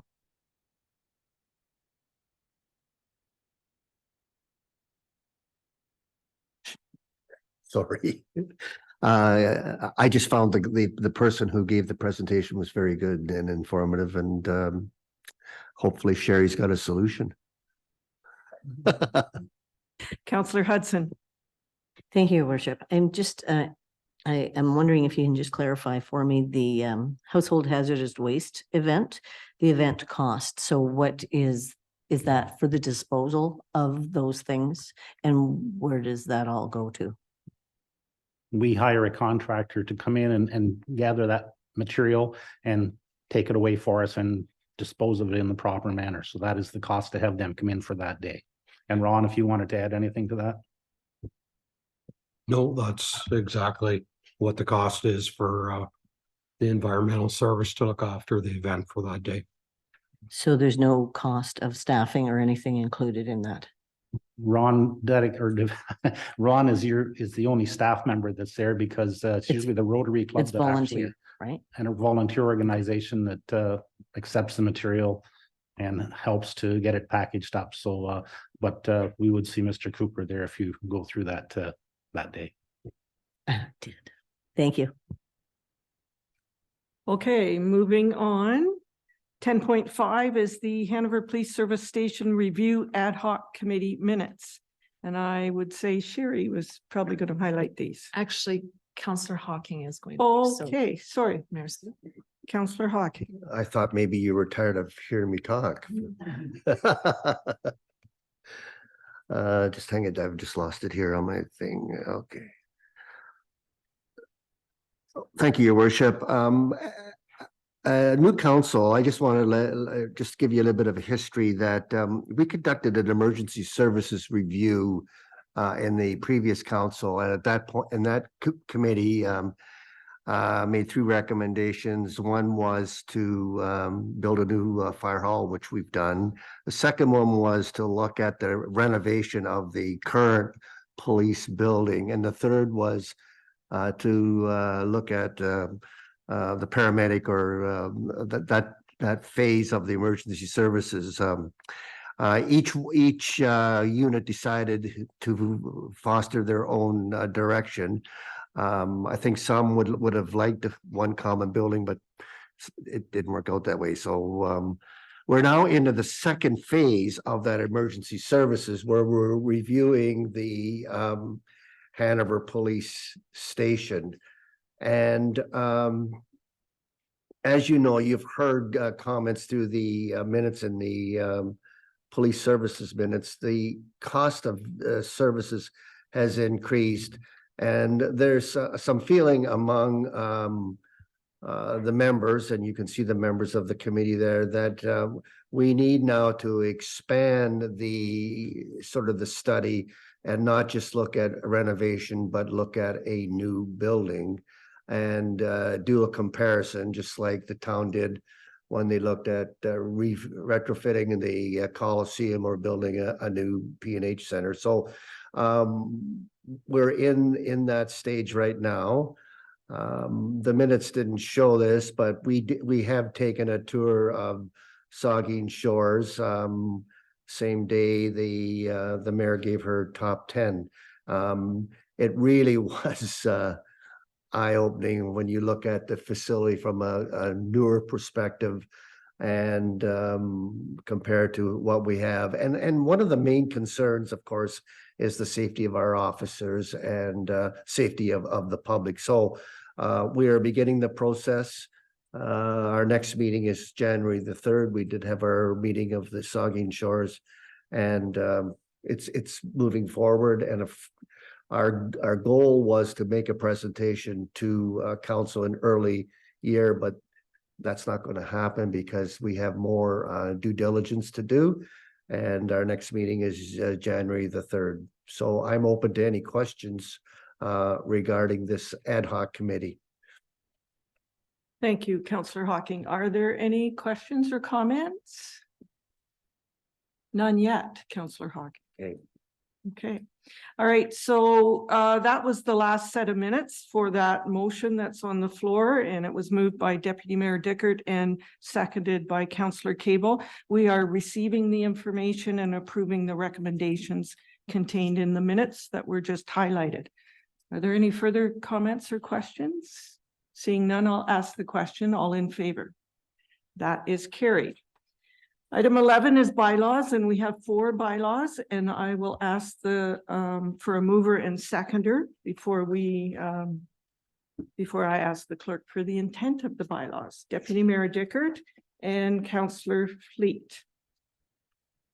And Vicky, if you can give the intent, please. Thank you, Mayor Patterson. Bylaw 3287-23 is a bylaw of the town of Hanover to confirm the proceedings of the regular meeting of Hanover Council on November 20th, 2023.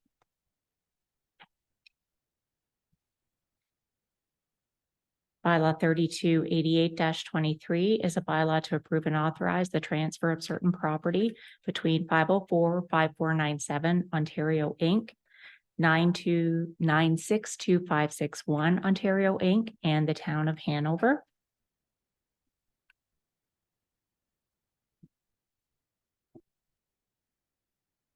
Bylaw 3289-23 is a bylaw to authorize entering into a water service agreement with the Corporation of the Municipality of West Gray and the Becker Milk Company Limited.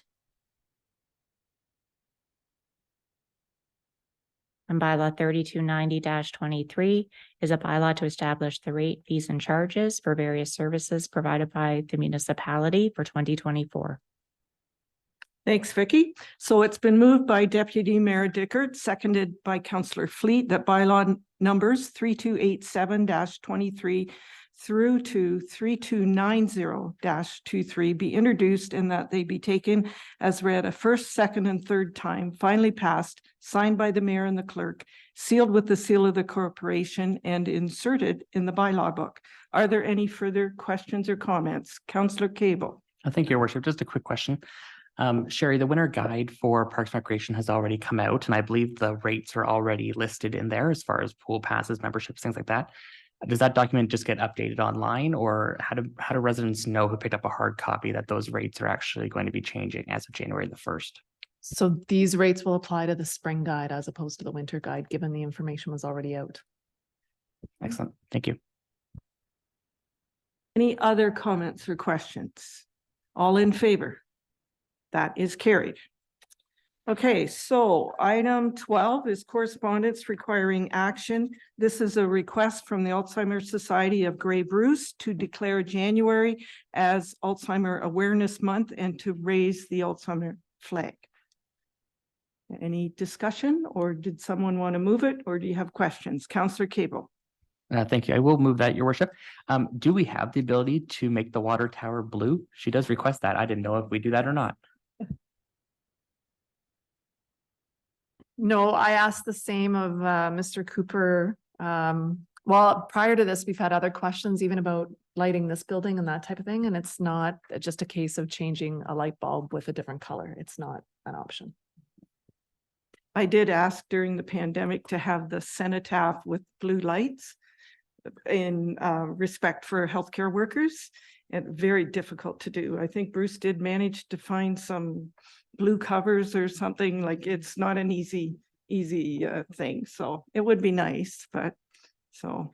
All right, so it is moved by Councillor Cable. And I'll ask, are we doing the entire month of January? Is that the? Yeah. Sorry, your worship. Given that the month of January is Alzheimer Awareness Month, I think that was the intent of the Alzheimer's Society, if we would be willing to fly the Alzheimer flag for the entire month. And they supply the flag? Yes, they do. Okay. Councillor Cable. Thank you, your worship. I do wonder if it's worth, I know that we have a flag policy, but it would be nice if we had some consistency. I know, for example, last year for Pride Month, we didn't fly the Pride flag for the entire month of June. I think we flew it for a week. So it would be nice if we had some consistency in how we fly flags.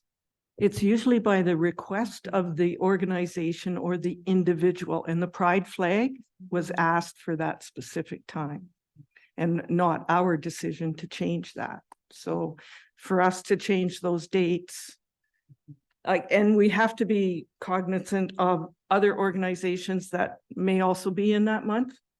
Like maybe not January, but in June, you might get 2 or 3 people or organizations, I should say, that want to raise the flag.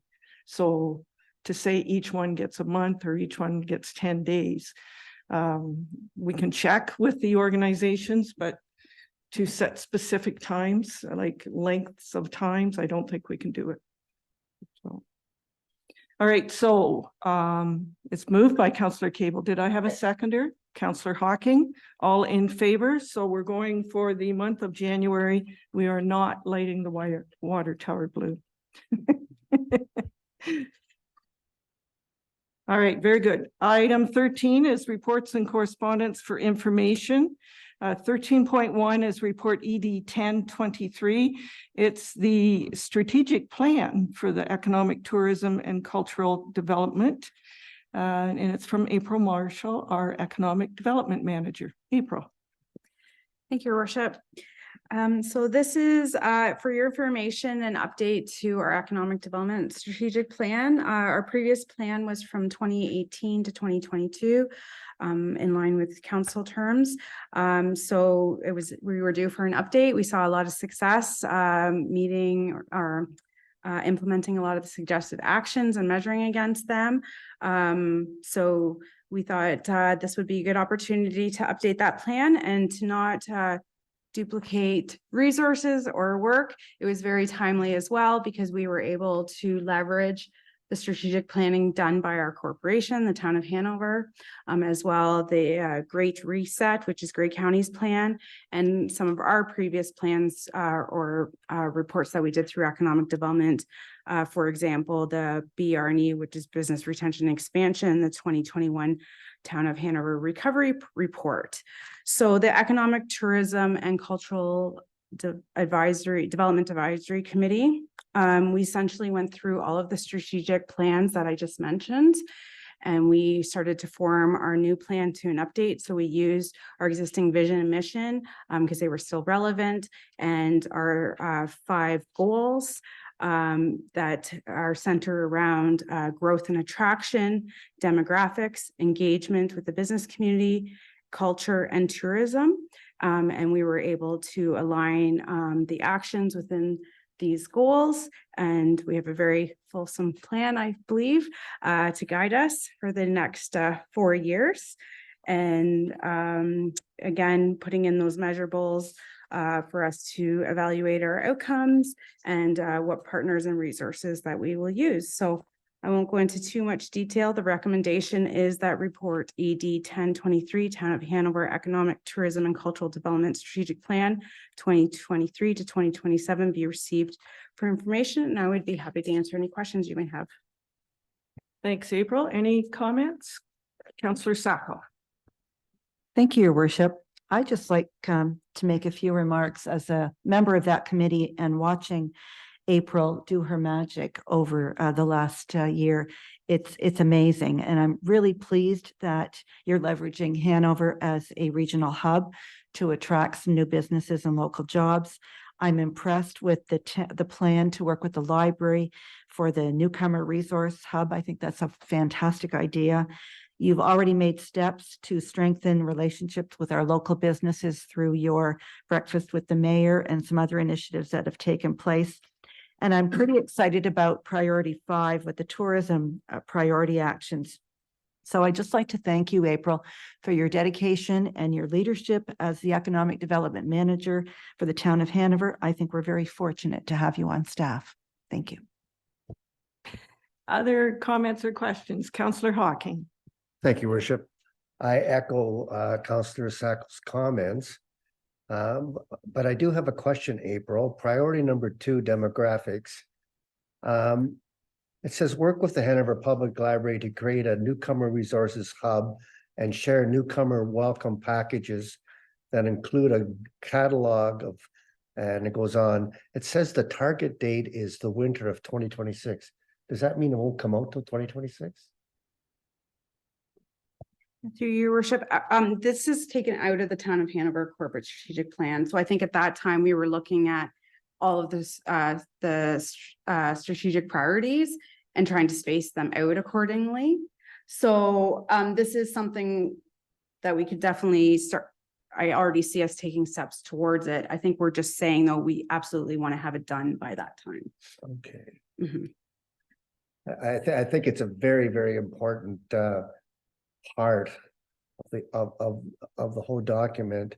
And if it could be accelerated, I would certainly support that. But that's just thank you. It's really well done. And kudos to you, April. Thank you, Councillor Hawking. And I would just note that in partnership with the GB LIP, a lot of these resources are starting to formalize. So you can be confident that we will start to roll this out sooner versus later. And I agree, it's an excellent document and a lot of work to put those timelines in there. Like every line has a timeline figuring when it's going to be done, and well done with the acronyms. Yes. Like, we can probably use that for lots of committee reports. So very good. All right, item 13.2 is the Hanover Public Library Board meeting minutes. There's 2 sets. Councillor Hudson. Thank you, Your Worship. So these minutes are from September and October, so they are not new. A lot of the things you're probably already aware of. So the Linton Consulting Services, the ones that did the Town of Hanover strategic plan, also did a strategic plan for the library. And so that was completed, and we have ongoing things to look forward to getting through, as April mentioned with hers. We have a number of different fundraising activities that we're doing because of programming that we're trying to start up or maintain for the library for the youth. And so that's something that we're focusing on to bring attention to the library, having more than just books involved. So a lot of things coming from that, you probably, if you were at the Christmas market, you noticed that the library board had set up a craft booth where things were made just for some additional funds for some of the programs and to have some exposure out there in the public as well. And that was very well received. We got rid of almost everything, so that was great. And so for the next few meetings, there will be more projects like that involved, which is basically time of the library board to do those things. So it's no cost to have staff participate in those things at all. Board education, we have Jeanette Wilkin has been ongoing with the Ontario Library Service conferences. And there's a new measurement tool for libraries that will be announced soon that determines the value on the social return of libraries. So that will be coming up in the next little while as well. And that would be all. Thank you. Item 13.3 is the downtown improvement area meeting minutes. And again, 2 sets of minutes. Councillor Fleet. Thank you, Your Worship. Hanover DIA met on October 19th, the first set here. Go over some of the highlights. Small Business Security Enhancement Grant. Chris advised 1 new application was received and approved. Jen give us a ETCDAC report. Linda give us a market committee report, which was well received, and kudos to the everybody involved with the Christmas market. November, December, here we are, Hanover Holiday Shop and Win, Christmas Festival Market, Rotary Club Parade, lighting up of the square. January, Hanover Downtown Business would be delighted to help you make good use of your recently received Christmas gift certificates and any previous gift certificates found in your sock drawer. So I guess I'll be out. Anyways, I'll go into our budget meeting. That was November 23rd. The board was thanked for joining the additional meeting and complete the budget plan. SIP 2123 downtown revitalization, DIA portion max is 2,000 per business. Budget 2024 discussions were discussed. Draft for the DIA budget 2024 was received and discussed line by line. Noted account 3627 SIP downtown revitalization was discussed in detail. We will continue to support the DIA business to top up grant for the facade building and signage improvement, accessibility improvement. We will increase our top up to 15% from 10%. Revenue increases for discussions, Jen to take a 3% increase in the DIA taxation rate. That was seconded by Will. So DIA members will be paying a little bit more. Hanover DIA promotion budget, a full line by line review was completed. And I think JD will be looking at the budget and presenting the budget. So thank you. Thank you, Councillor Fleet, and kudos to the market volunteers, the fall market and the Christmas market. It does attract a lot of people to our community, and people get to do a little shopping while they're here. So item 13.4 is the Launchpad regular board meeting. Councillor Sackle. Thank you, Your Worship. The Launchpad met on October the 24th, and Councillor Cable sits on this committee as well. So if I miss anything, Councillor Cable, you can say a few words at the end, please. The board spent a lot of time discussing the 2024 budget, recommending changes and updates. With regard to the adult programming, it's moving forward quickly with the Iron Workers Union finalizing their contract. Life Directions is increasing their rental time, and a possible partnership with Leeds, which is an employment agency offering virtual assistance, is in place. In terms of youth programming, on November 21st, Launchpad organized an NWMO tour in Oakville for Sacred Heart High School students. Elephant Thoughts is renting the commercial kitchen and are hoping to host luncheons, allowing their chefs to practice their culinary skills. So that would be awesome. Saugeen Academy is using the facilities on Thursday afternoons for a variety of programming, and they bring in their own instructors. There's an Indigenous worker at JDSS who will be running a leather workshop for youth. And BC Hughes has been creating videos at Launchpad to give an overview of what we do. The board is looking for some new members, so if anyone is interested, please check the website for details. And as I said earlier, although we don't have a new logo, we do have a new legal name. We are now going to be referred to as Launchpad Skills Training and Technology Center.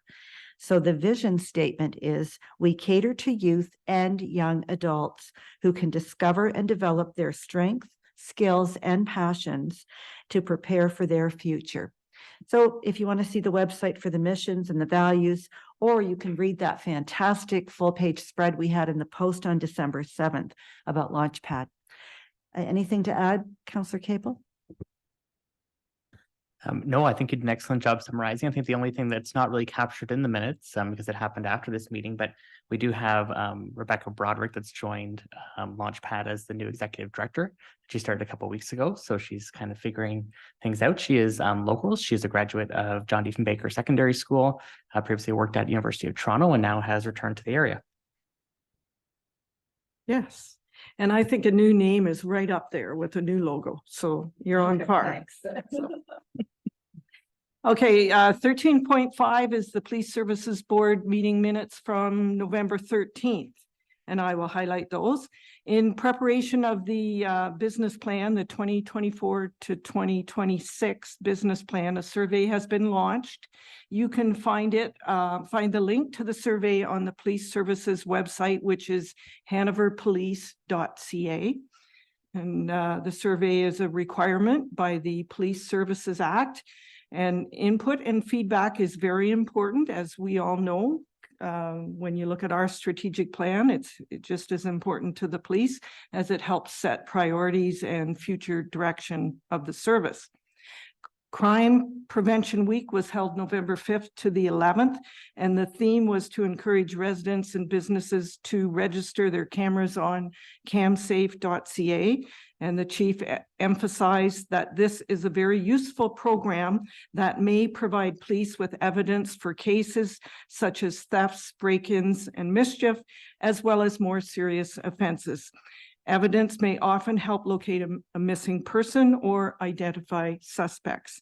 And I did see a release that Hanover has the most registered individuals, businesses in Southwestern Ontario for this program. So hopefully it'll assist the police. The 2024 budget discussions were occurring and still occurring with Chris Walker, Director of Corporate Services and Treasurer. The budget continues to be challenging, with almost 85% of the budget being wages and benefits, along with the number and severity of calls. As officers continue to move up in rank, we will continue to see the police budget increase. The chief is currently working on a 3-year budget plans, which will assist all of us in budget planning.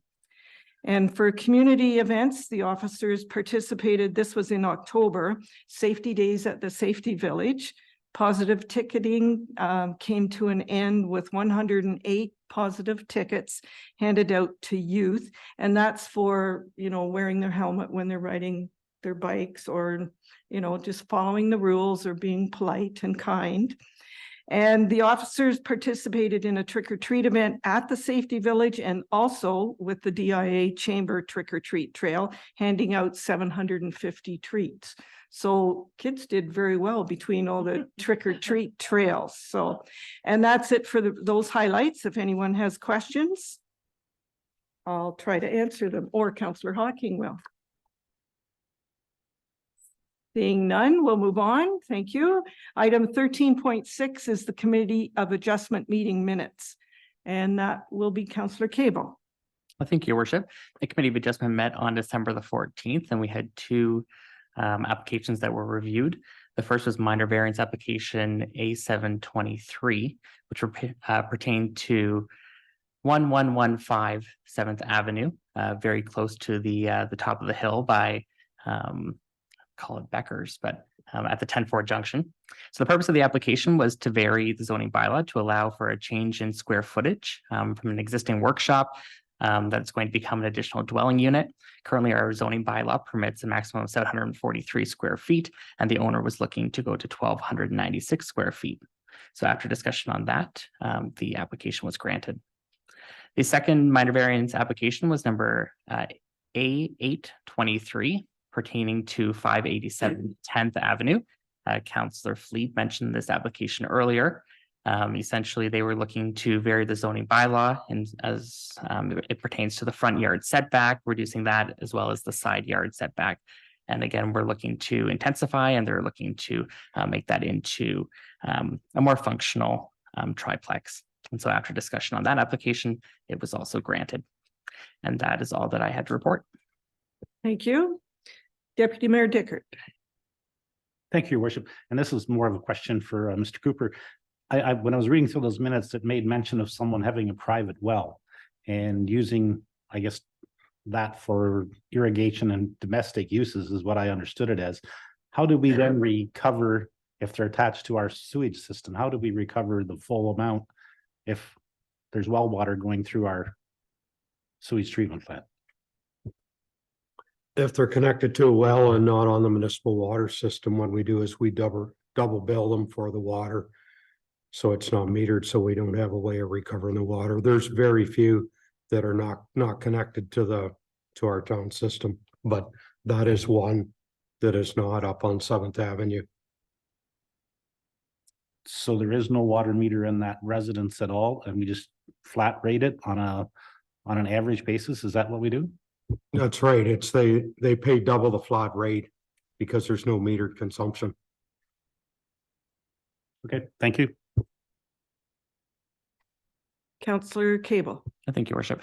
And I did clarify that as part of the additional unit, they will be putting water service into that new additional dwelling unit. And they also intend to put the main home onto water as well. Very good. All right, item 13.7 is the Saugeen Valley Conservation Authority meeting minutes. And the meeting was held on October 19th. It was a hybrid meeting with 9 directors in attendance and 2 attending virtually. We approved previous and special meeting minutes, and the revised 2024 budget was presented by the Conservation's Manager of Corporate Services. And for the 2024 fiscal year, the proposed general levy increase was reduced to 216,000, reflecting a decrease from, they started at 9.07 and reduced down to 7.42%. And one director did inquire about the potential freeze on fees that the province has authority over. And if this was determined that it was going to be frozen, the budget will be changing.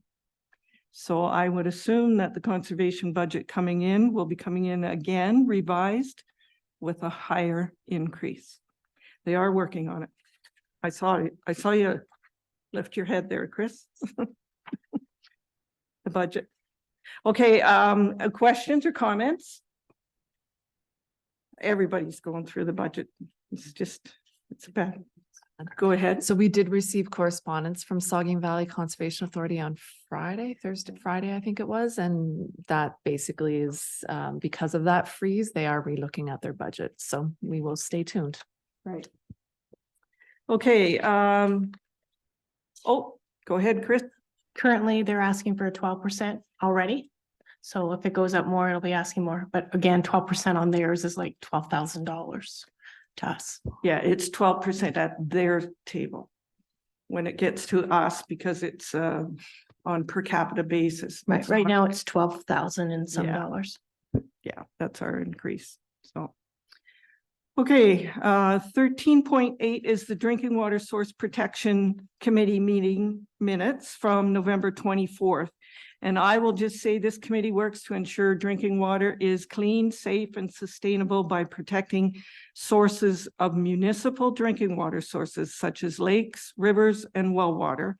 And they are reviewing requirements for proposed new or replacement wells in Ripley, Minto Pines, Chesley, and Teeswater. And if you happen to have questions, I'd probably have to go back right to this committee. I don't sit on it, but it is part of the Saugeen Valley Conservation Authority's mandate to have this committee. It's actually mandated by the province. Item 13.9 is the Grey County Council and Committee of the Whole meeting highlights from December 14th. We accepted the minutes from the inaugural meeting that was held on December 5th, and Brian Millen, the mayor of Southgate, was acclaimed as the warden. And council heard a delegation from a member of the Multi-Municipal Energy Working Group about battery energy storage systems. And there are active battery storage proposals within Grey County, and this individual shared the group's concerns about these facilities in rural areas, noting proposals would remove active farmland, and municipal fire services are not prepared to deal with fires at battery storage facilities right now. There has to be more consultation. And municipalities should be aware of that when they're agreeing to this. Grey County is forming a budget subcommittee of council in 2024. And also they are developing, they did develop their land acknowledgement policy in 2021, and they are moving forward, they're repealing this policy, moving forward with a less structured framework that will allow for more meaningful recognition and one that will better reflect Grey County's commitment to truth and reconciliation. And I have felt the same feeling that when you're stating that land acknowledgement, it doesn't have the true and genuine commitment that it was brought out to be. So it'll be interesting to see what Grey County comes back and how the council votes on that. And maybe we can learn from it. So, and one more I'll update on. Council heard an update on the surplus of lands owned by the county, that they are exploring options that may be possible for third-party developers to create affordable housing. So they are working on housing. Any questions or comments? Councillor Hocking. Thank you, Your Worship. Under Community Improvement Plan, I believe we sent a letter asking if we could get some more money, even though we received it over the past 5 years. I'm just wondering if that letter was well received. Yes, the letter was presented at County Council, and there was discussion before the budget on meeting on Friday that we would initially, if there was any savings to be found during that budget deliberation, that we may possibly bring that back in 2024. Right now, Savannah Myers presented the option that the program would start up again in 2025. And to be honest with you, after listening to deliberations all day long, I couldn't bring it forward to put $180,000 back on to the levy, as all 9 municipalities are involved, so it would be 20,000 for each one. I even thought maybe if we went to 10,000, and I couldn't bring myself to do that. Like, they're making the cuts there just as we're going to be making the cuts. So, plus I didn't think it would pass either. It didn't get a lot of uptake. So we are farther along than some of the other municipalities with CIP. So that's where some people are saying they're just getting started. Some are, Meaford's good. There's a few that are just building momentum. So again, we'll see it in 2025. So. All right, so moving on, next on the agenda is councillor and staff updates. And although we just highlight things that are not in our minutes, I will start with Counselor Sacco. Thank you, Your Worship.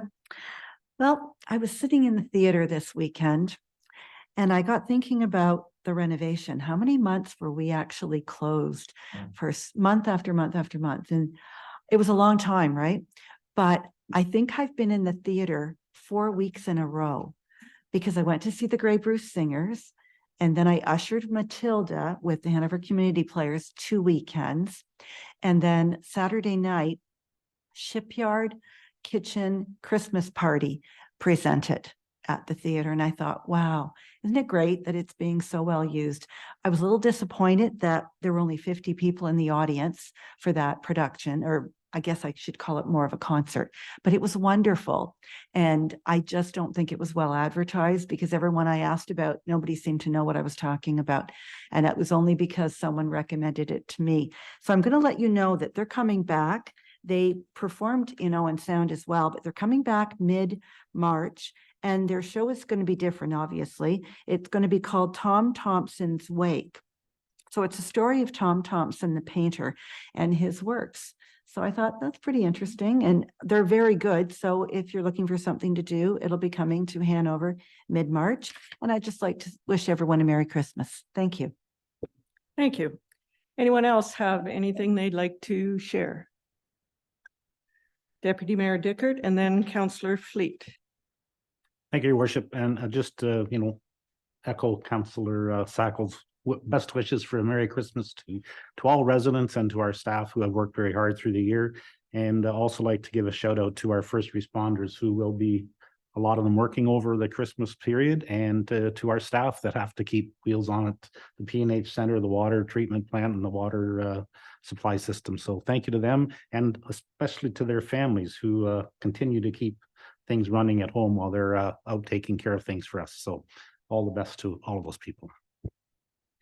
Councillor Fleet. Thank you, Worship. I'd like to say a thank you to the Cousins Canadian Tire for, and being a big part of lighting the lights and all the decorations they have on our main street. Just a thank you to them, and thank you to the DIA and Chamber. I think the lighting of the lights is something we can build on. The Rotary Club, thanks again for the Santa Claus parade, and thanks to Alex Ruff for attending. And again, the Xmas Market, thank you so much to the organizers. Great event, great weather, well attended. And I just want to thank staff for all their hard work. And it's we come out of this pandemic and here we are, and things aren't getting any easier. But I want to wish everybody a Merry Christmas and a Happy New Year and all the best. Thank you. Councillor Hudson. Thank you, Your Worship. I too want to thank all the people involved in the Christmas market and the parade, and want to also thank the staff for participating and allowing us to be part of the parade, being able to use the older fire truck and having signage with our old truck in our new fire hall, and have a little fun along the way. And I also want to thank the counselors and staff who made an appearance at the retirement celebration for Agnes for her 16 years at the library on the Saturday. It was very nice that she had support from those as well. And again, just Merry Christmas. Thanks for all your hard work and fun times, and Happy New Year. Okay, anyone else? Councillor Cable. Thank you, Your Worship. Just want to recognize the Hanover Community Players who put on a fantastic production of Matilda for the past couple of weeks. They had sold out shows, which was fantastic. It's definitely a high quality performance, and they did a fantastic job. So congratulations to them. Merry Christmas and happy holidays. I look forward to 2024. I can't believe it's been 1 year since the council term started. Correct. All right, I just want to say I had the privilege of attending the play Matilda, and also had the privilege of sitting beside our past mayor, Kathy Maskell, and on my right was Dr. Harima's father, who drove almost 3 hours to attend the play, and what a very nice gentleman. And both Kathy and I sat there and said we were both so proud to see the theater full to capacity and just sitting there enjoying everything. It was a great play, and Dr. Harima did an excellent job. I didn't know he could sing like that, so, but yeah, very good. So, and I too wish everyone a Merry Christmas and a Happy New Year and all the best for 2024. So item 15, planning and other meetings. All the meetings are listed on this agenda and the website. And dates to remember, next committee of the whole meeting is February 5th, 2024. The next regular council meeting is January 15th. And the next budget meeting is January 29th. And the municipal office will be closed on December 25th, 26th, and 27th. And on the 1st. So at this time, I'll ask if there's any notices of motion. Seeing none, we do not have a closed meeting. So we have one motion left to adjourn at 6:10. A little later, moved by Councillor Hudson, seconded by Councillor Sackel. All in favor? That is carried. Thank you.